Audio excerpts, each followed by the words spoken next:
They sent a human teacher as bodyguard. Then he ended a 47-year war with a joke. Before first contact like this, if you think they're not ready for what we really are, enjoy the story. You know what they say about first impressions in galactic politics?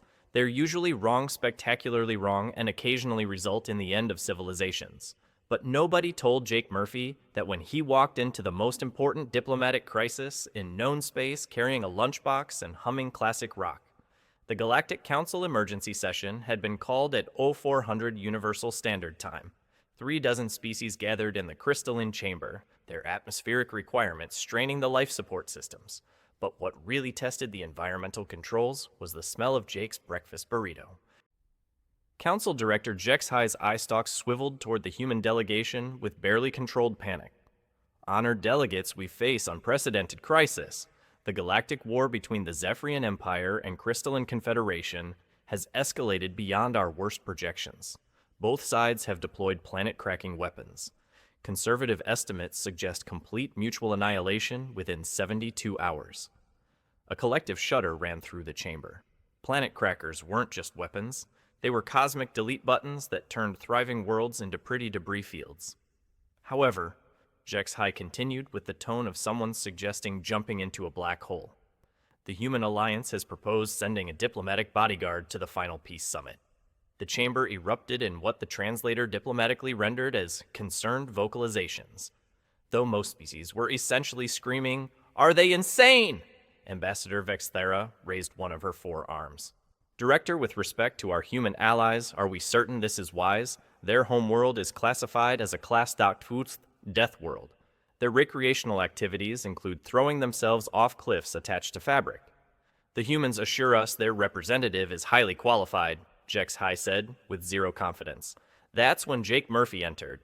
He stood average height for a galactic citizen, wearing what humans called business casual. In one hand, he carried a briefcase that looked like a lunch container.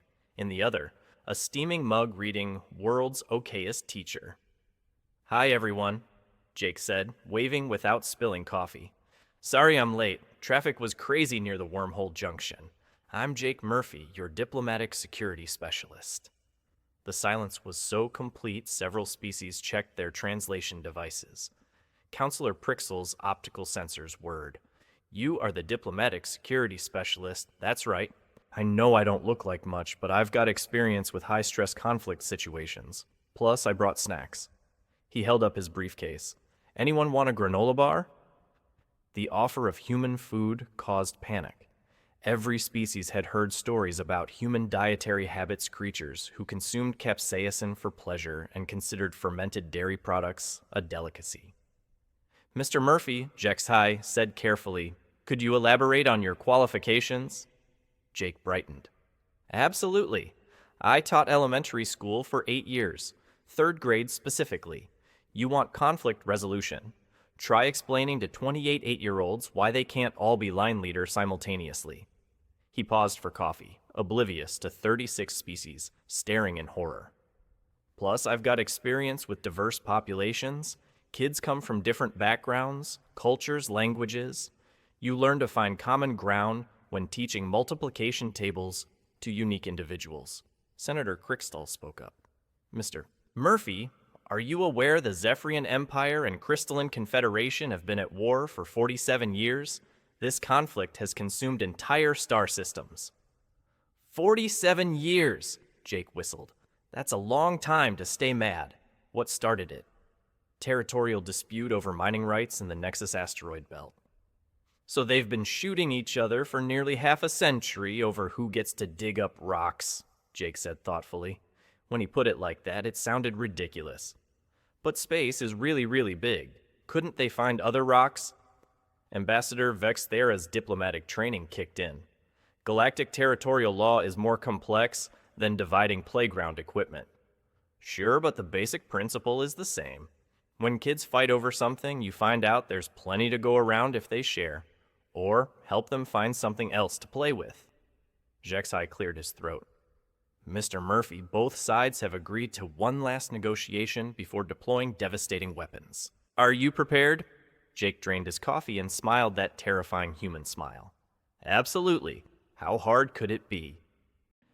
The diplomatic transport Harmony's Edge was engineered for perfect neutrality. Every surface equidistant from both empires' lighting, calibrated for both species' air mixture, precisely balanced. What it lacked were human-compatible facilities. Jake had solved the food problem with road trip snacks that made hazmat sensors scream. He'd addressed furniture by sitting cross-legged like a Zen master humming classic rock while unpacking his briefcase. Captain Velkari had transported assassin zealots and once a delegation of gaseous beings who'd gotten drunk on helium, but never a human. Captain Shrakwaran's Navigation Officer Plex called, "The human is Shree's doing something." Velkari found Jake surrounded by food containers and small tools, carefully connecting wires between objects while humming.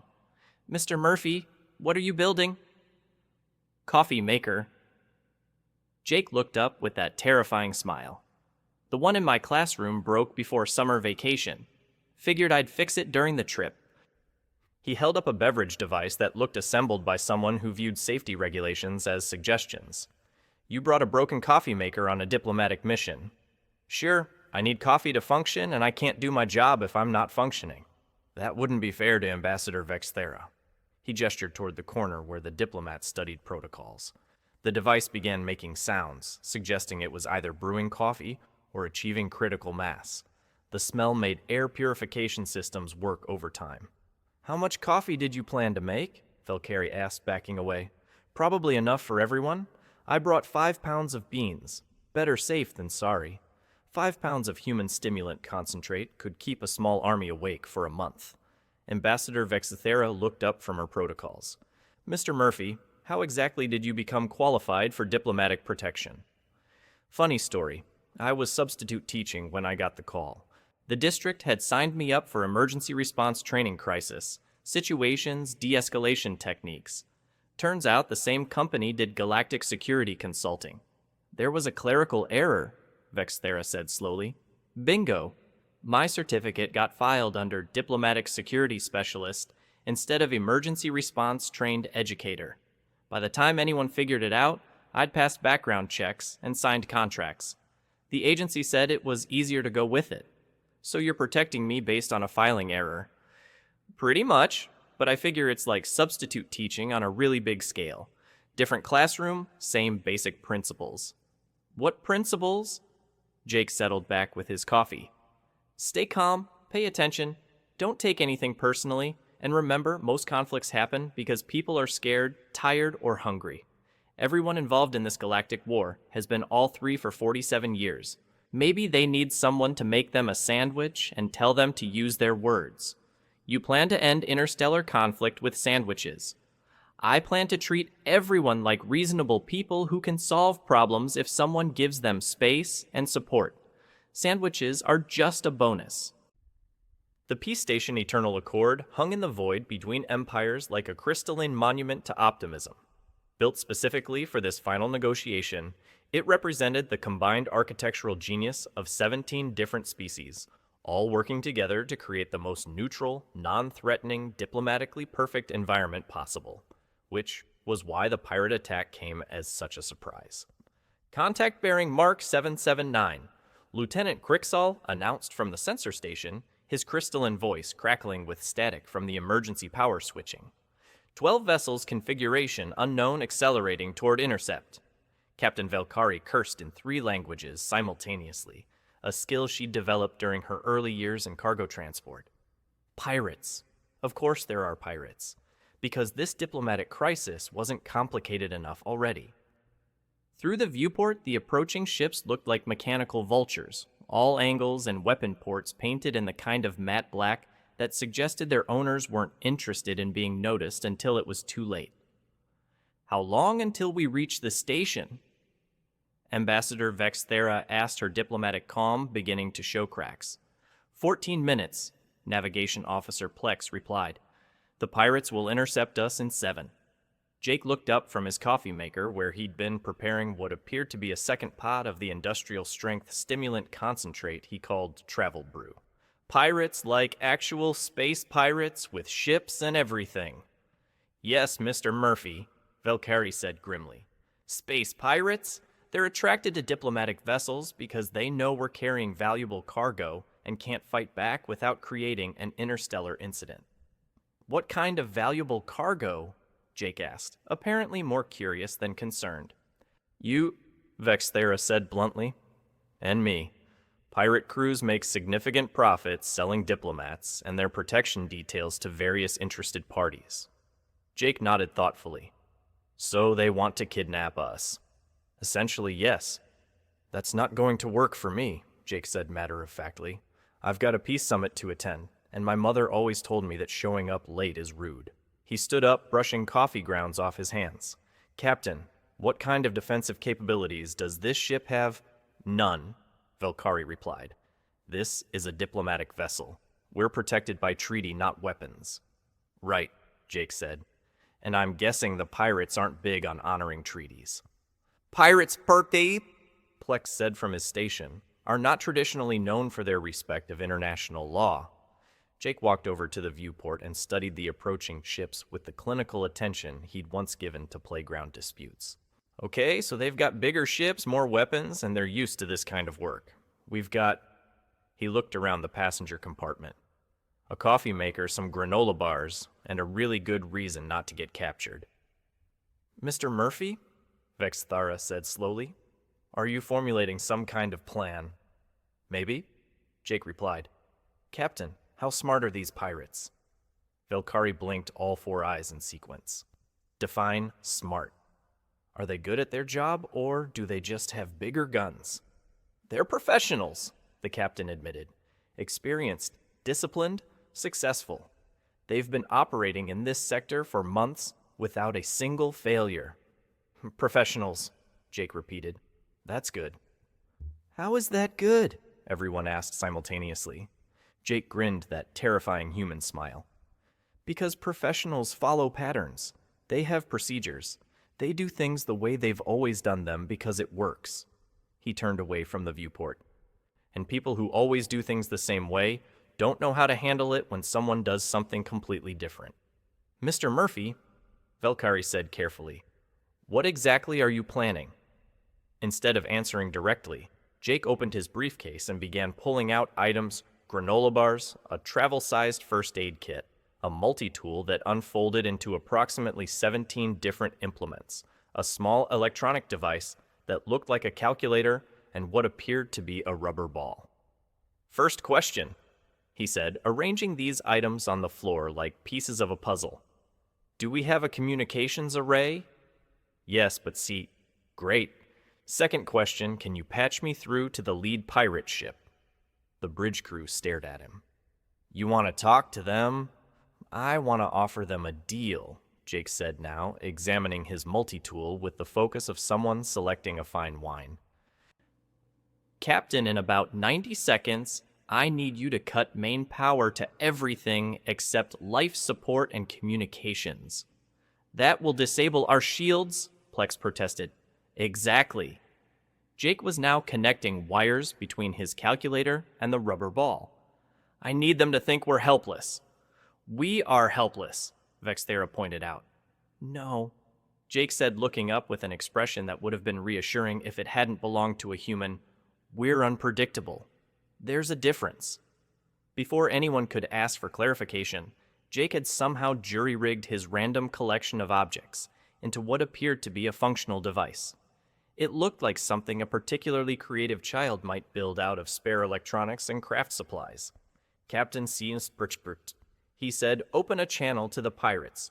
Full broadcast, all frequencies. Mr. Murphy, I really don't think... Trust me, Jake interrupted. I've handled worse situations than this.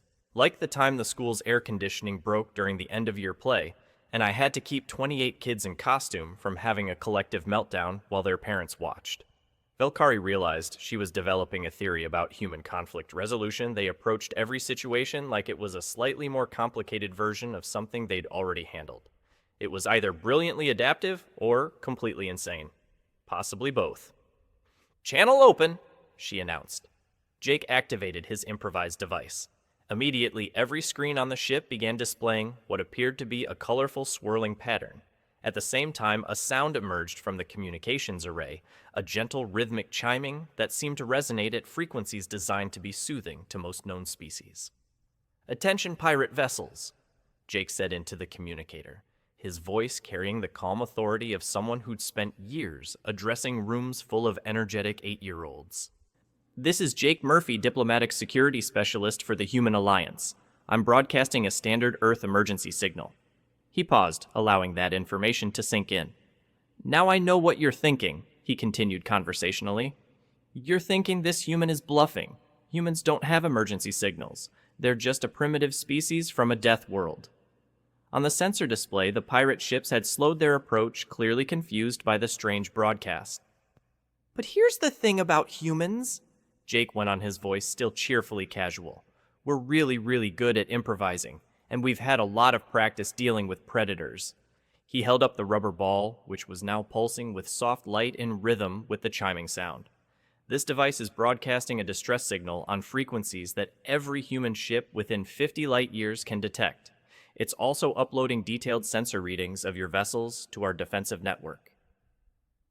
The pirate ships had now stopped completely, their formation beginning to waver. "Now you've got about 4 minutes to decide what you want to do." Jake continued, consulting his multi-tool. "You can continue your attack, in which case you'll be dealing with a Human Alliance rapid response team in about 47 minutes. Or you can consider this a learning experience and find somewhere else to be." He paused again, then added with the tone of someone offering helpful advice. "I should mention that humans consider attacking diplomatic vessels to be really, really rude, and we have a tendency to hold grudges." The silence stretched on. Then, one by one, the pirate ships began to turn away. "Smart choice," Jake said approvingly. "Have a safe trip, and maybe consider a career change. The galaxy's got plenty of legitimate shipping companies that could use experienced pilots." As the pirate fleet disappeared into hyperspace, the bridge crew stared at Jake with expressions of awe, terror, and complete bewilderment. "Mr. Murphy," Velkari said finally, "was any of that actually true?" Jake shrugged, disconnecting his improvised device. "The part about humans being good at improvising, absolutely. The part about the distress signal and the response team," he grinned. "Well, let's just say that sometimes the best weapon is uncertainty." "You bluffed them into retreating," Vexithera said slowly. "I gave them a reason to make a smart decision instead of a profitable one," Jake corrected.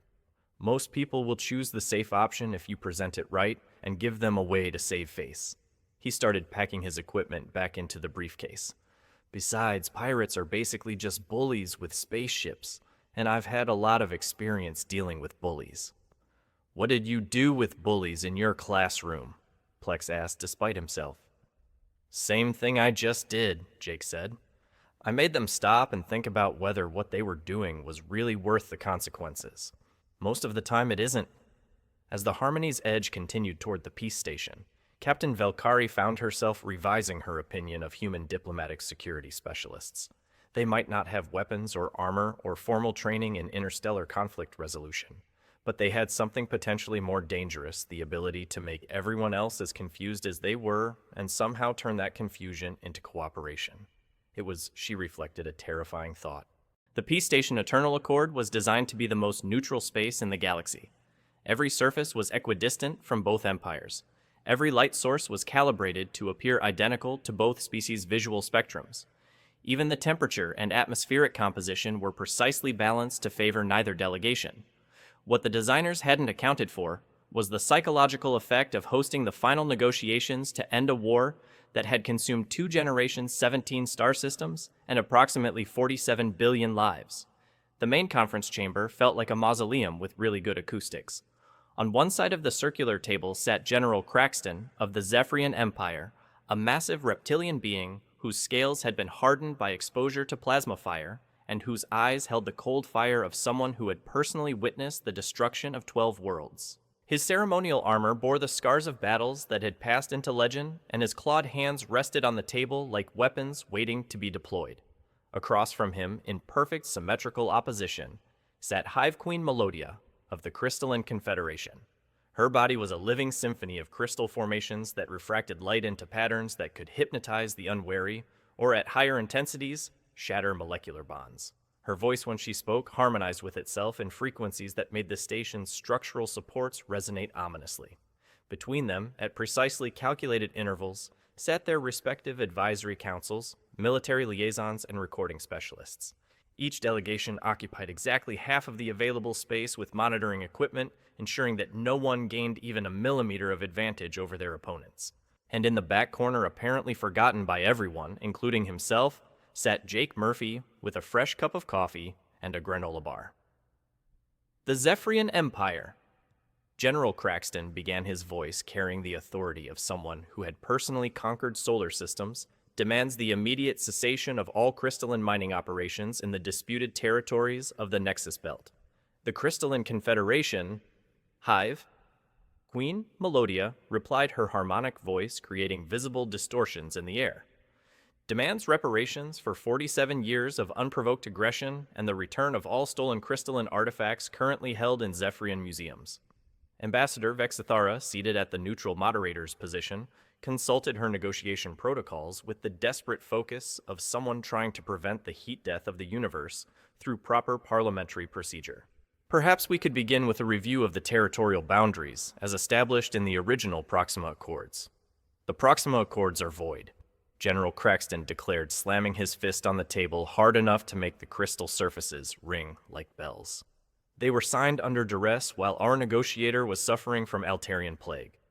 Your negotiator agreed to those boundaries because he was caught red-clawed trying to steal our sacred nesting crystals, Hive Queen. Melodia shot back her crystal form, pulsing with dangerous light. The only thing he was suffering from was terminal stupidity. Stupidity? General Craxton rose from his chair, his massive form casting shadows across the carefully balanced lighting. We'll show you stupidity when our planet crackers turn your precious crystal worlds into cosmic sand. Bring it, Scale Brain! Hive Queen Melodia replied, her own form shifting into what was unmistakably a combat posture. Our resonance weapons will turn your ships into abstract art. Very abstract. Very exploded. Jake looked up from his granola bar with the expression of someone who had just realized the volume on the television was turned up too loud. Excuse me, he said politely. The entire room fell silent. Not the comfortable silence of people thinking, but the absolute silence of people whose brains had encountered something so unexpected that they needed to completely restart their thought processes. Sorry to interrupt, Jake continued, apparently oblivious to the fact that he had just brought a negotiation between two galactic superpowers to a complete halt. But I was wondering if anyone knew where I could get more coffee. I'm kind of useless without caffeine, and this seems like the sort of thing I should be paying attention to. General Craxton stared at him with the kind of focus usually reserved for targeting systems. You're the human. That's right, Jake said cheerfully. I'm Jake Murphy. I'm here to make sure nobody tries to hurt Ambassador Vexithara during the negotiations. A human bodyguard, Hive Queen Melodia said slowly, her voice dropping to frequencies that made the floor vibrate. They sent a creature from a death world to protect their diplomat. Well, when you put it like that, it sounds kind of ominous, Jake replied. But I'm really just here to help. I brought snacks if anyone's interested. Nothing fancy, just granola bars and some trail mix. He held up a small package that looked innocuous enough, but somehow made every military officer in the room take a step backward. Human food was legendary for its ability to disable alien digestive systems, and nobody wanted to find out what trail mix might do to their biochemistry.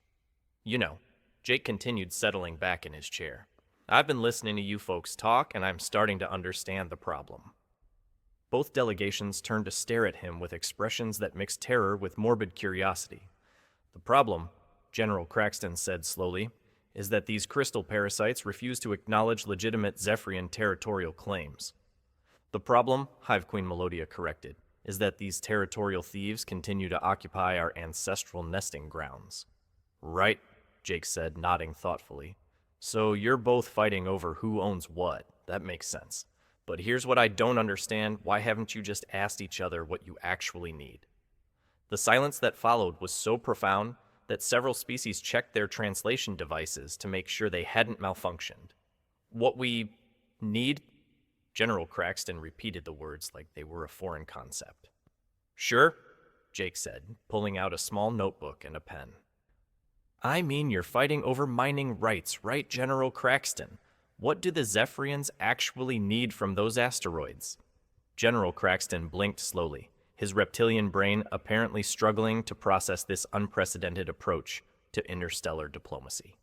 We need the rare minerals for our hyperspace drive cores. Our Empire's expansion depends on faster-than-light capability. Okay, Jake wrote something in his notebook. And Hive Queen Melodia, what do the crystallines need from the same area? The asteroids contain our sacred nesting crystals, she replied, her harmonic voice carrying notes of confusion.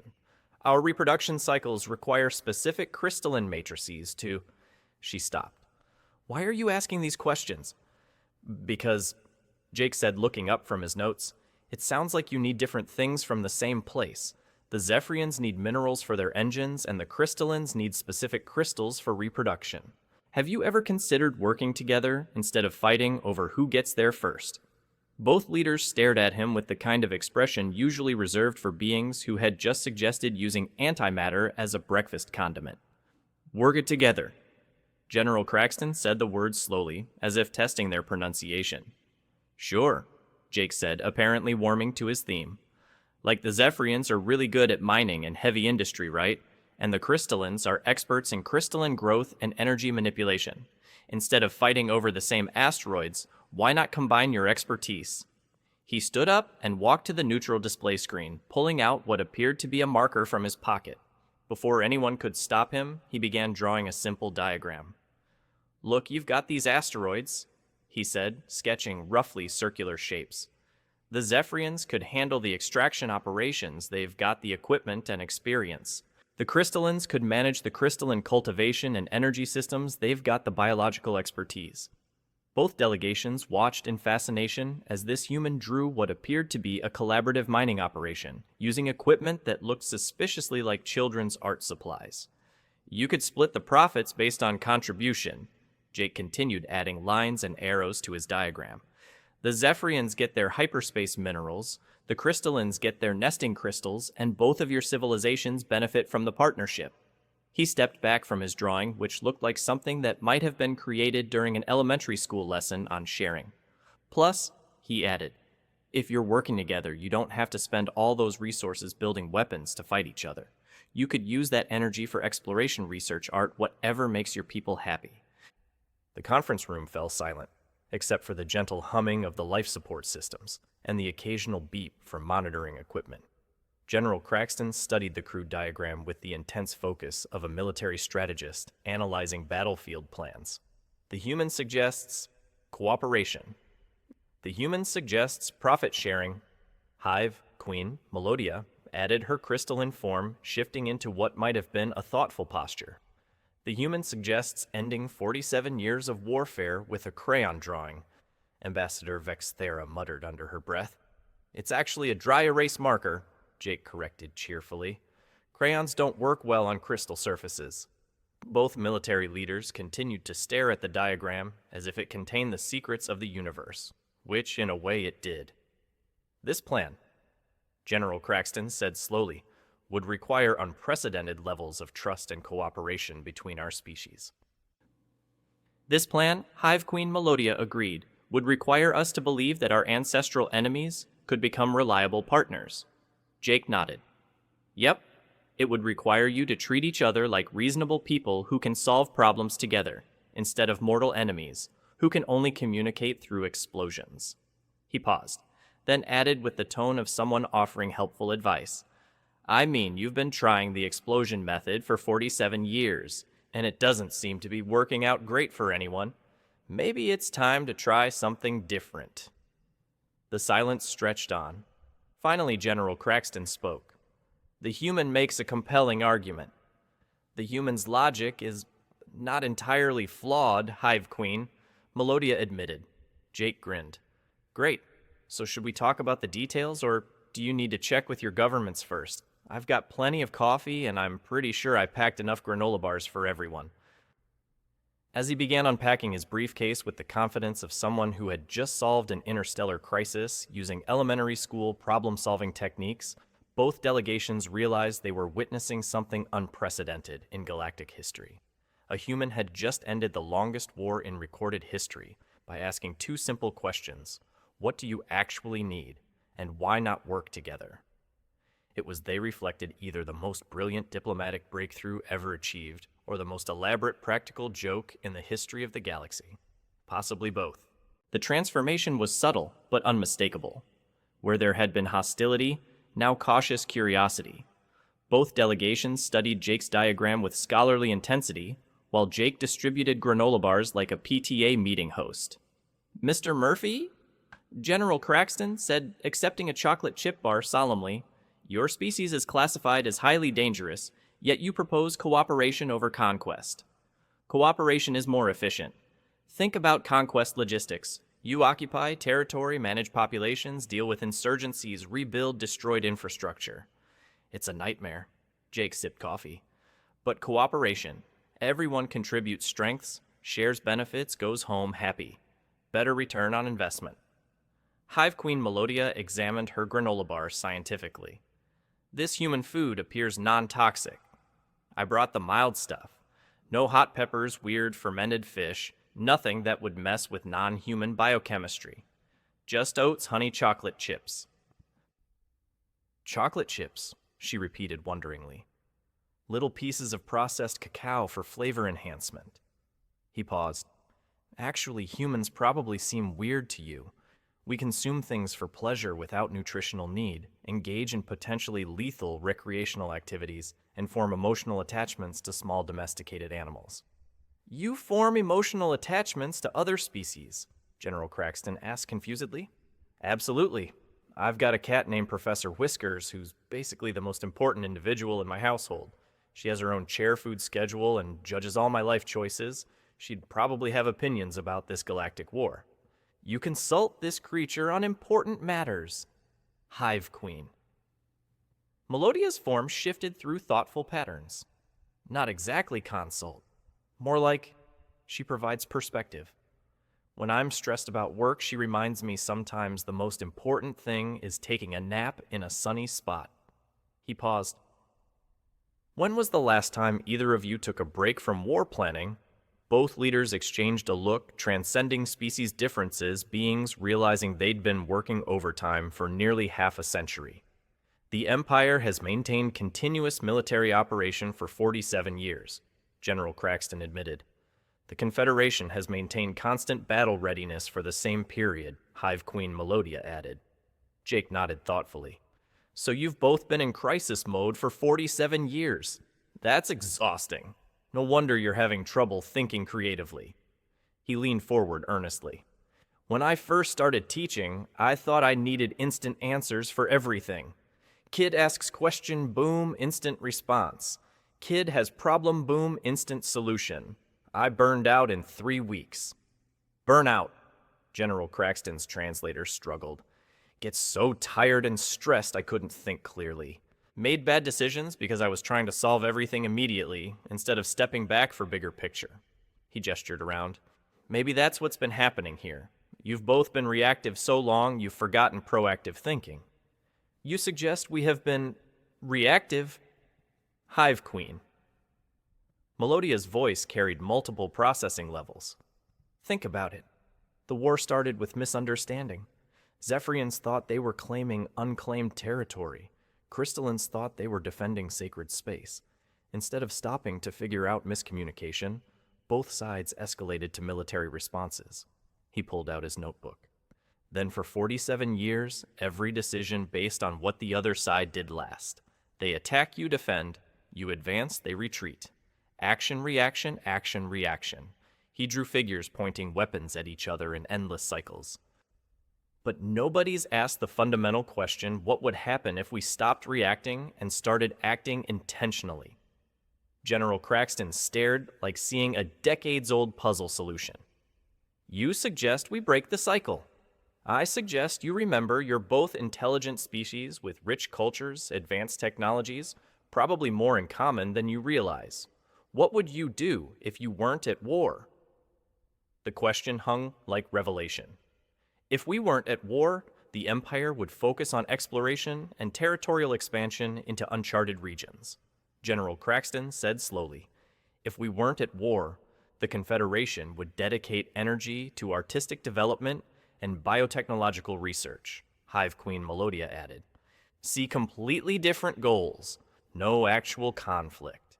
You want to explore new territory, they want to make beautiful things and advance science. Those are complementary, not competing. He sketched again. Exploration requires artistic vision and advanced biotechnology. Scientific research benefits from access to new territories and resources. You could help each other achieve actual goals instead of preventing assumed goals. Both delegations watched Jake draw collaborative ventures with crystal-enhanced exploration ships and joint research stations. The human speaks of synergy, General Craxton said wonderingly. The human describes symbiosis. Hive. Queen Melodia agreed, her form pulsing with possible excitement. I described making friends. On Earth, our most important discoveries came from international cooperation. We've got a space station where different countries work together on research benefiting everyone. He paused. We used to fight wars over territory and resources. Then we figured out sharing knowledge and working together produced better results than trying to dominate each other. Your species achieved this transformation, Hive Queen. Melodia asked curiously. Still working on it, but we've made progress. My grandfather fought a war against Japan, and last year I vacationed there. Amazing time, learned about their culture, made friends. Turns out people are similar everywhere once you get past surface differences. You visited ancestral enemies for pleasure? General Craxton showed amazement. Sure, great food, beautiful art, fascinating history. Plus, they've got gardens designed to be perfect harmony between natural elements and artistic vision. Kind of like what you folks could create combining Zephyrian engineering with crystalline aesthetic sense. Different silence followed minds, working processing, beginning to imagine previously unthinkable possibilities. Mr. Murphy. General Craxton said finally, your species' approach to conflict resolution is unconventional. Your species' perspective on cooperation is illuminating, Hive Queen Melodia added. Thanks. I think you folks will do great once you start thinking of each other as potential partners instead of eternal enemies. He stood and stretched, joints popping and causing both delegations to flinch. Now, should we talk practical details of this cooperation plan or take a break first? Sometimes it helps to step away from a problem before making final decisions.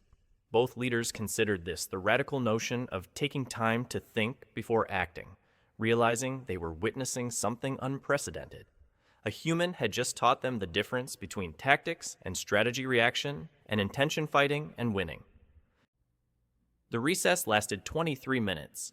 Both General Craxton and Hive Queen Melodia found themselves unable to stay away from the conference room where a human with a coffee maker had casually dismantled 5 decades of military doctrine. They returned to find Jake sitting cross-legged reading something on a small device while eating a sandwich that defied physics and health codes. Mr. Murphy, General Craxton said, settling cautiously, we have discussed your proposal with our commands. And, Jake asked with weather forecast interest, the Zephyrian High Command is intrigued by cooperative mining possibilities. However, they have concerns about security implications of sharing technological resources with former enemies. The Crystalline Council expresses similar interest, Hive Queen Melodia added, but our citizens have difficulty trusting a species that spent 47 years attempting to exterminate us. Jake nodded thoughtfully, finishing his sandwich unhurriedly. Right.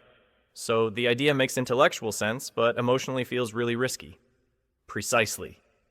Both leaders said simultaneously, then looked startled at their agreement. That's totally normal. Trust takes time, especially with decades of conflict to overcome. But you don't have to go from enemies to best friends overnight. You can start small. He walked back to his diagram, pulling out his marker. What if you began with a limited pilot program? 1 asteroid, 1 joint operation, strictly defined parameters and success metrics. He added details. Maybe a 6-month trial run. Both sides contribute personnel and resources, share costs, and profits equally evaluate results before deciding whether to expand. A proof of concept, General Craxton said slowly, his military mind engaging. A low-risk experiment? Hive Queen Melodia agreed, her form shifting into analytical patterns. Exactly. And here's the beautiful part. If it works, you've got a model for future cooperation. If it doesn't, you've only invested 6 months and learned valuable information. He stepped back. Plus, while you're working together on this pilot, you're not shooting at each other. So even if the mining operation is complete disaster, you're still ahead of yesterday. Ambassador Vexathera looked up from frantic note-taking. What happens if one side sabotages the pilot program for military advantage? Good question. What happens if someone cheats? Both leaders focused like students awaiting crucial lessons. First, you make cheating more trouble than it's worth. Set up monitoring systems, shared oversight, transparent reporting. Make any unfair advantage attempt immediately obvious to everyone. He sipped coffee. Second, make cooperation more profitable than cheating. Design incentive structure so both sides benefit more from partnership succeeding than from the other side failing. And third, General Craxton asked. Jake's expression grew serious. Third, you remember that if someone cheats, they're not just violating an agreement, they're choosing to restart a war that's already cost both sides 47 years and billions of lives. And you make sure they understand the full cost of that choice. Recognition filled the silence. You speak of consequences, Hive Queen. Melodia said thoughtfully. I speak of reality. I'm not naive. Cooperation requires trust, and trust requires verification. But most beings will choose the option giving them the best outcome with least risk. He gestured between delegations. Right now, continued warfare gives both sides terrible outcomes with enormous risk. Cooperation offers good outcomes with manageable risk. It's not a hard choice unless you make it one. General Craxton leaned forward with battle planning focus. Mr. Murphy, your analysis suggests extensive experience with conflict resolution and strategic planning. Some, although most of my experience involves smaller stakes and more crayons. Yet your approach demonstrates sophisticated understanding of military psychology, economic incentives, and political dynamics. Hive Queen Melodia observed analyzing Jake at multiple levels. Jake shrugged. Kids aren't that different from adults regarding basic motivation. They want to feel safe, valued, successful. They'll cooperate when cooperation gets them what they want, fight when they feel threatened or ignored. He paused. The main difference is kids are usually more honest about what they actually want. And what do you believe we actually want? General Craxton asked. Jake considered with serious attention. I think you want to be respected. Both of you. Zephyrians want recognition as a powerful expanding civilization with legitimate territorial claims. Crystallans want acknowledgement as an ancient, sophisticated culture with sacred traditions deserving protection. Both leaders stared with surprise transcending species. You want security for your people, prosperity, for your economies, pride in your achievements. The war started because both sides felt the other threatened those fundamental needs. But cooperation could strengthen all those things better than victory ever could. Explain, Hive Queen Melodia said with intense curiosity. Sure. Jake flipped to fresh notebook pages. General Craxton, if the Zephyrian Empire forms successful partnership with the Crystalline Confederation, what does that say about your civilization's diplomatic and economic capabilities? It would demonstrate advanced strategic thinking and sophisticated political development, General Craxton replied immediately. And Hive Queen Melodia, if the Crystalline Confederation becomes the preferred partner of an expanding galactic empire, what does that say about your people's value as allies? It would confirm our cultural and technological significance. She answered without hesitation. Right. So cooperation doesn't just solve the immediate resource dispute, it enhances both civilizations' reputations and strategic positions. He looked up from notes. Plus, other species are watching this negotiation carefully. If you can successfully end a 47-year war through cooperation, imagine how impressive that looks to potential allies, trading partners, future rivals. Two military minds simultaneously recalculated their entire strategic worldview. The human speaks of reputation as strategic asset, General Craxton said slowly. The human describes cooperation as strength demonstration rather than weakness. Hive. Queen Melodia added her form shifting through rapid cognitive patterns. I describe making sure everyone wins, because when everyone wins, everyone has reason to keep playing by the rules. He finished his coffee satisfyingly. So, should we draft preliminary agreements for this pilot program, or do you need more thinking time? Both leaders looked at each other, then at Jake, then at the crude diagram somehow containing the blueprint for ending galactic history's longest war. Mr. Murphy, General Craxton said finally, "You are either the most effective diplomat in the galaxy or the most dangerous human ever deployed in a conflict zone." "Possibly both," Hive Queen Melodia agreed. Jake grinned that terrifying human smile. "Thanks. That's the nicest thing anyone's said about my work since Mrs. Henderson told me I was a natural with difficult children." As both delegations began drafting what would become the Nexus Cooperation Accord, they realized they were witnessing something unprecedented. A human had weaponized common sense, deployed strategic empathy, and convinced two galactic superpowers that winning meant making sure everyone won. The most human thing imaginable, turning warfare into a group project with snacks included.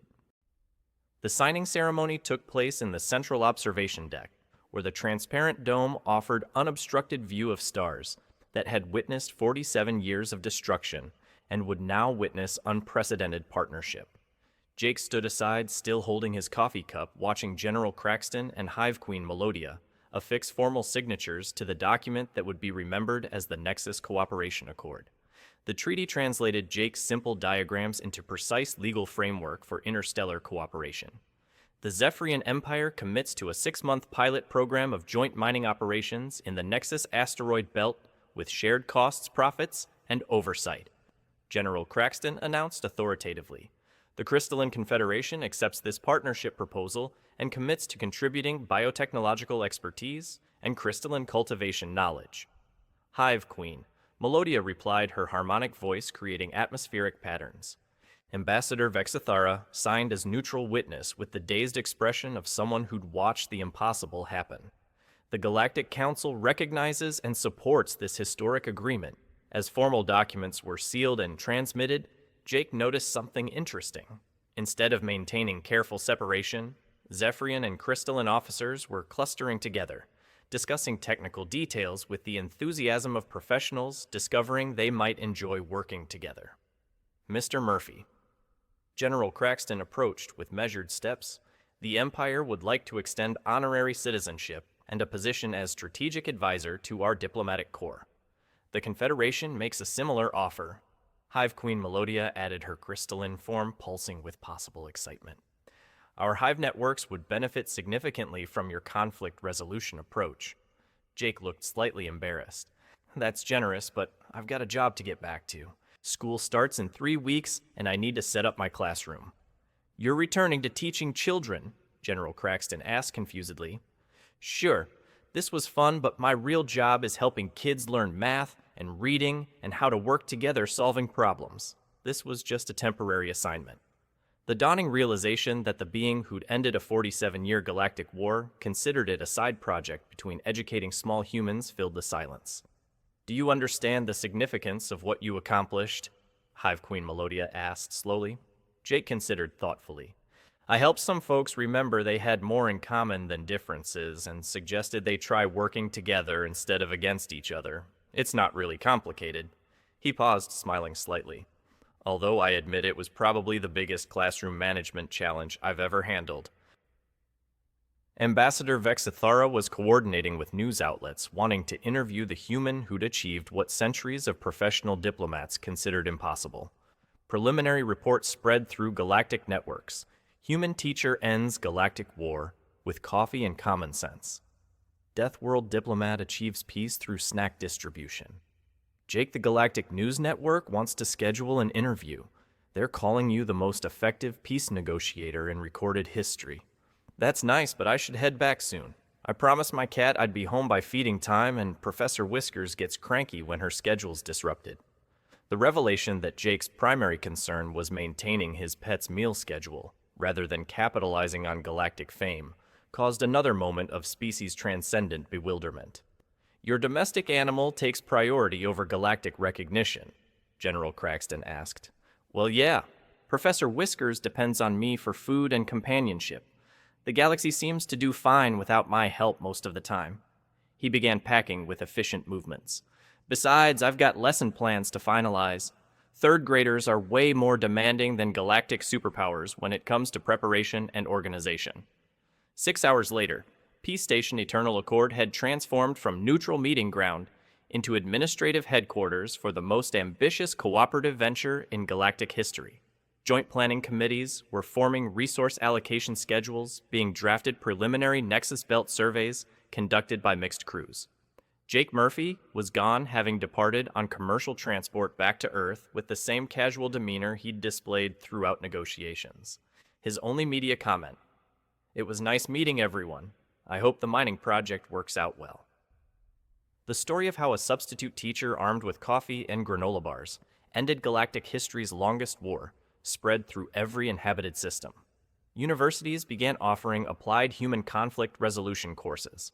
Military academies added Murphy protocols to strategic curriculum. The Galactic Diplomatic Corps established the Jake Murphy Chair of Practical Peace Studies. But perhaps the most significant legacy was inscribed on a small plaque General Craxton and Hive Queen Melodia placed together in the station's central observation deck. In memory of 47 years of unnecessary conflict, and in honor of the human who reminded us that the most powerful weapon against hatred is the willingness to see each other as people worth talking to. Below that, in smaller text, also coffee helps. The Galactic War was over. The age of cooperation had begun. And somewhere on a small blue planet, Jake Murphy was setting up his classroom for another year of teaching 8-year-olds how to solve problems with words instead of hitting each other. The galaxy agreed it was the most human approach to peace ever recorded. Treat everyone like reasonable people who can figure things out if given the chance, bring snacks, and make sure there's plenty of coffee. As Sci-fi stories go, it wasn't about advanced technology or cosmic battles. Instead, it was the story of how the most dangerous creatures in the galaxy turned out to be dangerous in the most unexpected way. They were dangerously good at making friends. The universe is vast and full of conflicts that seem impossible to resolve. But sometimes the solution isn't found in advanced weapons or complex strategies. It's found in the simple act of treating others with respect and kindness. If this story moved, you give it a like and subscribe for more tales that remind us that hope and humanity can triumph over hatred and fear. What conflict in your own life might benefit from Jake's approach? Let us know in the comments below.